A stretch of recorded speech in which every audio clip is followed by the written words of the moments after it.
guys. back. Everybody's happy. We got it. Everything Everybody's is happy. great. Everything is I'm great. happy now. Okay. I'm good. It's I'm in a jet better sweep place. for you. It's a toss play for Yeah. me. I'm in a better place. I also am starting to open up to the toss play for a couple of reasons. Not 100% there. I can tolerate it because I see it. I see why.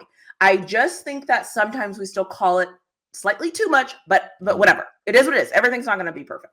I don't even remember what my question was and why that opened up. All good though. It is all good. It is all good. I'll piggyback on you though, so it's all good. Because with the toss, I actually wanted to hit on this because I had it in my notes. I was like, "Oh, gotta ask TaNeisha." You're like, I'm gonna piss her off today. Because I'm like, "Yo, we got a lot of the toss play in this game to varying levels of success. We saw a toss play go for touchdown. We saw a toss play go for a nice pickup, and then we saw a toss play go for not so Literally, good. the guy was like, "I know they're about to call a toss, so I'm just going to just break for it because I know it's coming." Yep. Yeah. So what I noticed was this though, and I'm glad you brought up that specific play, man. Jermaine Pratt, and it was funny. I'm like, of course, Jermaine, you've seen this all your time. You know, you've been around for a little while, and you're playing back and lose defense. I see the Bengals Steelers connection. I dig all that. I got the history, but that was one of the only times that we ran the toss play to the field versus going to the boundary. And it reminded me of why we run the toss play to the boundary versus the field. When you're playing, right, in terms of linebackers. Guys, okay. The toss play to the field. I'm going to do my best. You ready? The toss play to the field. This is the thing. The toss play to the field, it's tougher because there's more space. So it allows for athletic linebackers. We don't have to deal with all those big linemen anymore. The Shaziers of the world, Jermaine Pratts of the world, who isn't even PQ fast or Peyton Wilson fast. He's even able to slip certain blocks, right? We talk about some of the times we've seen Patrick Queen jet through and make a tackle for loss on a toss play. That's why, because it's going to the field. When it's to the boundary, though, it's more condensed. So now it's more man on man. Now, the problem is this: we don't win enough man on man, whether we're talking our wide receivers, whether we're talking our tackle or our offensive line. So that's the thought process. So I'm like, I'm trying to find ways to, become more open to it, become more understanding of it. So I needed to figure out, first off, why do we keep calling it to the boundary? And it's like, okay, seeing the front side, seeing how we got blown up, and remembering even as a former linebacker doing that myself, it's like, okay, dude, that is why you don't run it to the front side, because dudes are way faster now, man. And if you're fast enough, you're going to be able to hit that, slip that every time. But it puts the onus on, and I'm going to sound like a broken record again, the matchup, the one-on-one, in terms of the dudes blocking that and winning that when you run it to the boundary. So it's a lot more of a challenge that way. But if you do block it up right, you can see where, you're going to hit this thing and nobody's going to be there. But the problem is this. I mean, right now we shooting 1 for 4 every time we run it. It's like, one time it's going to look good. 3 times it's going to go really bad. So I'm just like, I don't love it at all. But that is definitely why he's doing it that way. And I'm just like, all right, so be it. Can we at least put big receivers, whether it's Skronik, whether it's DK, when we are going to decide to do it to the condensed side versus it sometimes being the smaller guys out there trying to make them blocks? Is like, bro, I get we trying to fool people, but them they ain't fooling them enough. Yeah. No one. Enough, man. No. Arthur Smith, nobody is fooled by this. It's like it ain't fooling them, man. Yeah. Ever. Matter of fact, I'm starting to think that when they get on the field, the defense is probably thinking, one of these plays is going to be a toss. So I'm always going to be ready for that. I'm just always going to be ready because I know at some point it's coming. The play. Real. It's real. I get it, right? In football, you have to change up things. You can't always do the same thing. I'm okay with that. I feel like we always just call it at the wrong time too. It's almost like out of all things to do, we're like, well, let's pitch it 5 yards behind the line of scrimmage and let's see what happens. If we had Derrick Henry, I would not be upset. I would be like, Derrick's going to make somebody miss. He's 6'2", 225. We run it to the weirdest. That's what. Yeah. And again, everybody knows this. I don't sit down and watch X's and O's. I don't break down film. Like what I know is what I see and how I feel and all the things. But I don't get it. I don't think we have the personnel for the play. Trust me, I dig it. Trust me, I dig it. I'm just like, I see though. This is one of Arthur Smith, and it's funny you brought up Derrick. Side. Well, no. Think about this though. You low key are validating it. Are you ready? Which running back did you just say? You said you could see if we had which running back? Who'd you Derrick say? Henry. Who was Arthur Smith's running back when he had his success first off as offensive coordinator in Tennessee with Ryan Tannehill? He's not here anymore, Moats. TaNeisha, think about this. Your first 3 years of having success at this level is doing what? Running toss plays with Derrick Henry. You are naturally going to feel like that's a part of your foundation. Whether you're watching them in Atlanta try to run them same toss plays with Bijan Robinson, now you're watching them do it at times when they want to have the big back. They would do Jonnu Smith at times in Atlanta and put him in the backfield, which you see him do here as well.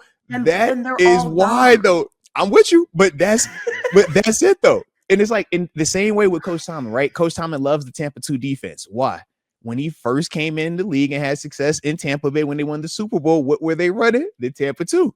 So you feel like you have success there, you win a Super Bowl. You go to Minnesota, you run it, you have success there. It's like, yo, I'm married to it now. And that's why you keep needs to divorce it. I will follow the paperwork. But think about this, though. How can we say divorce it when you look at over the duration of these dudes' professional careers, they've won more with those plays and with those identities. Now, granted, the variables are different. Thank you. That's my whole point. They're definitely different. Listen, but they trust it. Yeah. But why? Like, that is like saying, I am going to do a Texas Longhorn show, just like you and I do. We're going to do a Texas Longhorn show on Sunday, and you're going to be with me, and we're going to do the show. Mm-hmm. You're not a Texas fan. You don't watch this team like I do. You don't. It's different. It's different situations. Like, and that's if we had a Bijan, hook him, by the way. Shout out to Bijan. He's phenomenal. If we had Bijan, if we had Derrick Henry, if we had the guy that is okay, I would never complain. We don't have those guys. And that's no disrespect to the guys we have. We don't have a Jamar Chase either. Mm-hmm. That's no disrespect to anybody. We just don't have him. Like, I think that's what frustrates me though about coaches is I think that I get that you kind of have your identity, right? And you have your plays that work. Mm-hmm. You have your plays that you feel comfortable with. Because you know what they should look like. I understand it. I understand it to the core of me. But when my brain works to the next level of like competency, I don't understand it. Like, I can get it on a surface level. You're making a great point. But then once I look at our running backs, I'm like. So are you ready, though? So to piggyback, once again, validate what you're saying and with what they're doing, because they don't feel like they have a surefire Derrick Henry, this is why on occasion you'll see them run it with Caleb Johnson, right? Because they don't have a Bijan, you'll see them run certain plays with Jaylen Warren. He favors more of the Bijan explosiveness, right? We talk Caleb favors more of the Derrick Henry big body back, right? Kenneth Gainwell's the best of both worlds. Robinson. But think about this, right? Regardless of if he's ever going to live up to it, the Steelers paying Jaylen Warren how much money? They say he's closer to that than not. Think about how many running backs never get paid. We didn't pay Najee a dime, right? Let that walk out the door. We didn't pay Jaylen Warren how much? 2 for 17. Yeah, I'm just the numbers are the numbers, the facts are the facts. You know that. So they look at Jaylen and they feel like we have something that is above average, something that we think can be closer to that. And that's why you see them rolling through those dudes. But every team has to go through that, right? Until you get the Jamar Chase, until you get the Derrick Henry, until you get this perfect player that can do all of these things, you got to rotate them. No different when we talk about linebackers, right? You got your thumping linebacker 50, Malik Harrison. Shout out to him. He was making plays. You got Peyton Wilson, your best of both world guy, right? But he's still more on the rangy cover side. You got Patrick Queen, who we want to be our 3 down, do it all, and he's out there doing his thing. But it's like you rotate all of that, right? Because you don't just have this perfect player that can smash the run, can blitz, can cover everybody, can run sideline to sideline like a play. It's like, yo, that player doesn't exist, right? Every once in a while, you'll find a generational guy. And when you have them, great. Ryan Shazier, we love you, right? But for every one Ryan Shazier, you think about league-wide, it's only another Fred Warner, right? It's only one other Bobby Wagner out there. And Bobby Wagner's been in the league for dang near 20 years. Forever, you know, so it's like you don't have a ton of these dudes out there. So you have to figure out ways to, okay, if I know this concept should work because I've seen it with this player, what's the closest thing I could get to this player? But I also can't run it every single time with that guy because as a defender like me, guess what I'm going to do? I'm going to say, okay, when you want to run, toss with your big body guy, you put Caleb Johnson back there. Bang. Okay, when you want to run into the field, you're going Jalen Warren because he's a little bit smooth. Okay, bang. And I'm going to pick up on that. So you got to break your own tendencies. All right, well, let me flip-flop it. Let me put big guy here for fast guy plays. Let me put fast guy here for big guy plays. And now it doesn't look like it's matching up. And we're like, yo, coordinators, what are y'all doing right here? But it's the like second and third level of I'm trying to scheme it up so much in advance. And it's like, yo, we watched the experts, right? The experts amongst the experts, the 1%ers, the 1%ers, coaching wise, that's Andy Reid, right? You want to see what high level, elite level X's and O's look like? Watch Andy Reid. But how many other offenses are like that? Heck, Shane Steichen was supposed to be one of the best out right now. Fair. You saw what this offense looked like, and we were vanilla on defense. Heck, even your man JJ Watt was like, yo, they simplified it even more. I was like, yo, you're not supposed to say that, man. You know people gonna get upset about that now. We're supposed to be overcomplicated. We're supposed to be getting all the voodoo tricks out, man. You can't tell the people that you simplified it and that players just are executing better. That goes against it. But that's what it was. Listen, okay. Because I'm a smart person. Okay? I'm talking myself through this, okay?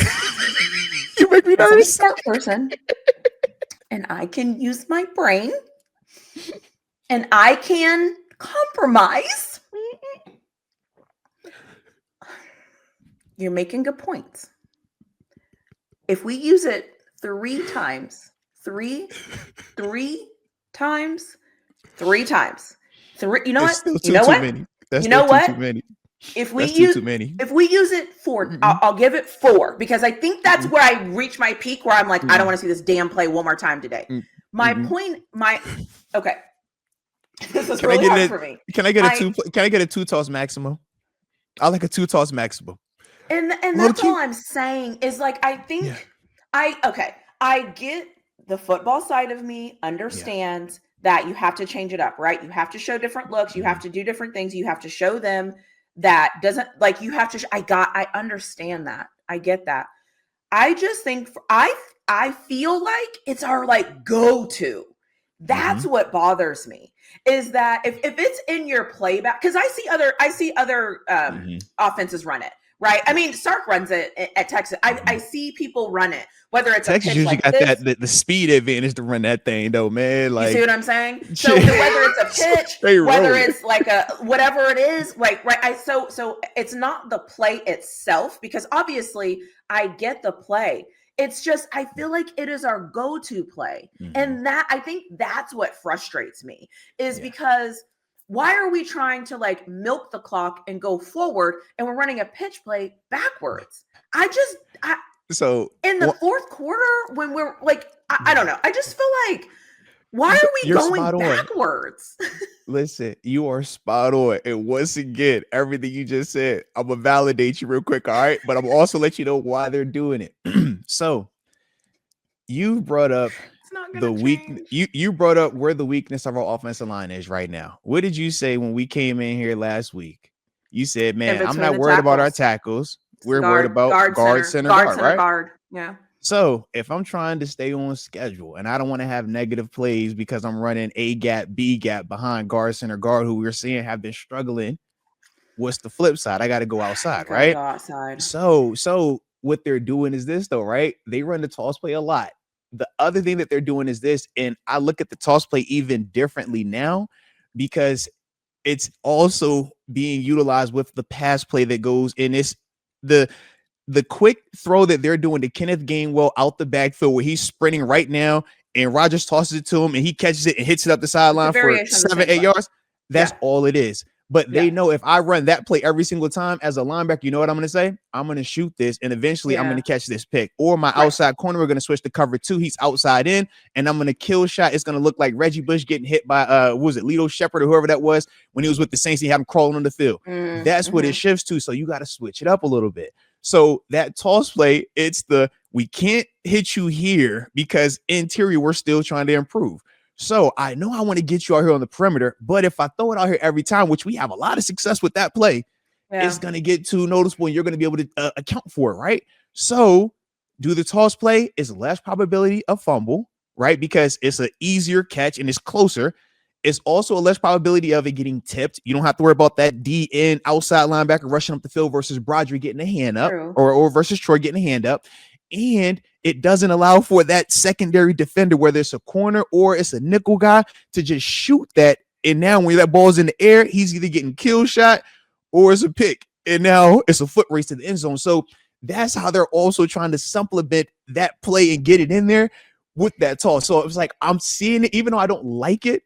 I'm just like, okay, I'm understanding it serves why. A purpose. Right. And I get like even why he loves it so much, because the history of his success came from Derrick Henry running that daggone toss play, man. Dead toss to the boundary, double, duo. He gonna get the toss and he's gonna hit it downhill, or he'll get the toss and hit it outside. And it makes one guy miss, even to the boundary. I can vividly remember him versus the Jacksonville Jaguars going 99 yards. And it's like Jalen Ramsey out there, Telvin Smith's out there, AJ Bouyer's out there. He's and it's literally a little weak toss. And it's like, all right, I got you now, bro.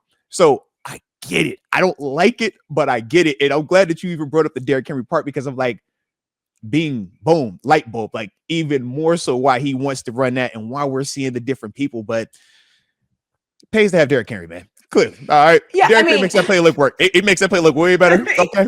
Makes it look way better. Derrick Henry made him marry that play. Okay. Really, so, like, he is in love with that play because he has sweet memories. Okay. Yeah. Everybody knows the memories where you're like, yo, bro. Yeah. We're doing it because I love it. Yeah. And like I've always said, and I'll continue to say, when we do the play and it works, listen, I want us to win. So if we run it every single play, okay, and we're winning, fine. But it frustrates me when I think it's our go-to. And I think too, sometimes when we call it, I'm like, all we need to do here is like not go backwards. All we need to do here is not take a sack. All we need to do here, all the things. And then we call a toss and it goes for negative plays. And so for me, it's just kind of like, and I think it happens at those times because I think it's his go-to play. And that's what makes me nervous. But it is. Fine. But if I give me four times max, 2 times, I love it. TaNeisha, he gotta run it. One with Jonnu Smith. You know he gonna get Jonnu Smith a toss play. He gonna get Kenneth Gainwell a toss play. He gonna get Jalen Ward a toss play. And now we're even seeing Caleb Johnson get the toss play. All right. The Jonnu toss play. Right. They're not. I pride myself on being calm when I'm watching games. That is the one play. Right. I'm literally like WTF. Like to that guy. Are you ready? And he does this not just because of Derrick Henry. It's a play where Jonnu Smith is playing for the Atlanta Falcons and Arthur Smith calls this toss play and he makes the guy miss and he runs. It's like a 40-yard touchdown, man. And all because of that, Arthur Smith will never not give this dude an opportunity to do it again. Absolutely. I know the play. I'm just like, yo, I remember seeing it. I'm like, yo, this is Jonnu Smith. He's a tight end. He's like, oh, but he ran and scored and it was on a toss play. Arthur Smith, he's married to it. He's had too many examples of, oh, it worked. Oh, it worked. Oh, he did it to Bijan. Oh, Bijan make 30 guys miss. Oh, it works. It worked. So you see what he in his mind, what he's used to. I'm like, oh my God, but we don't have these pieces. Yo, we don't have these pieces. Our coach is doing things because he has seen it work with Bijan Robinson. I'm like, bro, and Derrick Henry. Like, what the fuck? Who do we have? Yes, name one guy on this roster but think about for Arthur Smith though. But that's Arthur Smith right now. That's his experience. It's like, bro, we fresh out of them. we fresh out of we fresh out of the Henrys. We fresh out of Bijan's. All right. Can I get you some Warrens? What they say? Hey, look, you got any zebra? Fresh out of zebra.